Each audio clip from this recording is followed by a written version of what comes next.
여러분 안녕하십니까? 내외방송 뉴스입니다. 정부가 어제 새만금 SOC 사업과 관련한 예산을 대폭 삭감해 국토교통부가 이르면 내주 초 새만금 기본 계획을 위한 연구 용역에 착수합니다. 국토부 고위 관계자는 오늘 국토부가 새만금 사회 간접자본 사업의 규모나 시기가 적정한지에 대한 점검 절차를 밟기 위한 연구 용역을 진행할 계획이라고 밝혔습니다. 국민의힘 우리 바다 지키기 검증 태스크포스가 오늘 오전 국회에서 수협중앙회 급식업체 상생협력 협약식을 개최합니다. 참가 요청을 받은 업체들은 단체 급식의 국산 수산물 활용을 늘리고 수산물을 이용한 급식 레시피를 개발한다는 내용의 협약을 맺을 것으로 예상됩니다.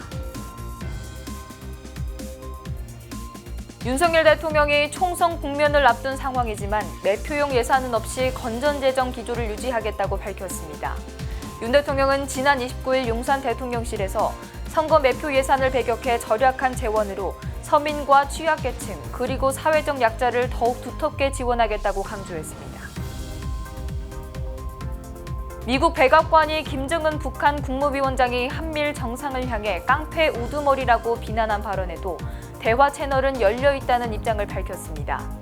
어제 카린 장피에르 백악관 대변인은 정례 브리핑에서 우리는 열려 있다고 밝히며 대화와 협상에 나설 것을 권고했습니다. 배드민턴 선수 안세영이 한국인 최초로 세계 배드민턴 연맹 세계선수권 대회 단식에서 정상에 올라 금이 환영했습니다.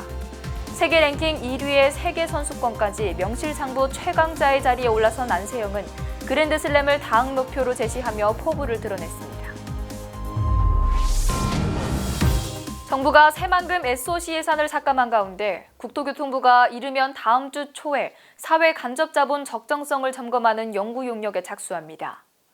국토부 고위 관계자는 오늘 국토부가 새만금 SOC 사업의 규모나 시기가 적정한지에 대한 점검 절차를 밟기 위해 연구 용역을 진행할 계획이라고 밝혔습니다. 한 총리는 기존 계획을 뛰어넘어 새만금 빅피처를 짜달라고 원희룡 국토부 장관 등에게 당부했다고 정부 관계자가 전했습니다.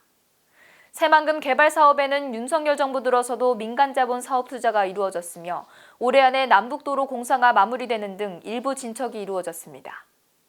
하지만 총 사업비와 사업 계획이 여러 차례 변경되고 관할권 분쟁이 벌어지는 등 사업 집행이 기대에 못 미친다는 지적이 이어진 바 있습니다.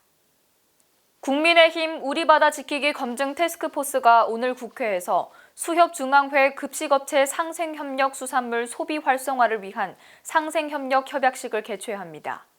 참가 요청을 받은 업체들은 단체 급식의 국산 수산물 활용을 늘리고 수산물을 이용한 급식 레시피를 개발한다는 내용의 협약을 맺을 것으로 예상됩니다. 일본의 원전 오염수 방류 이후 국내 수산물 섭취에 대한 우려가 커지고 있는 가운데 정부가 급식업체의 수산물 소비를 독려하는 의도로 해석됩니다. 이 자리에는 풀무원 푸드앤컬처, CJ 프레시웨이, 삼성 웰스토리, 신세계푸드 등이 참석할 예정입니다. 다만 유통업계에서는 수산물 소비량 감소가 장기화되면 정부의 압박이 시작될 수 있다는 우려도 나오고 있습니다. 빠른 뉴스 행복을 주는 내외방송 차이스더입니다. 안녕하십니까, 차이스더입니다. 내외방송의 더 많은 영상을 보고 싶으시다면 오른쪽에 있는 구독하기 버튼을 눌러주시기 바랍니다. 알림 설정까지 완료하시면 영상이 올라오는 즉시 확인하실 수 있습니다. 저희 내외방송을 시청해주셔서 정말 고맙습니다.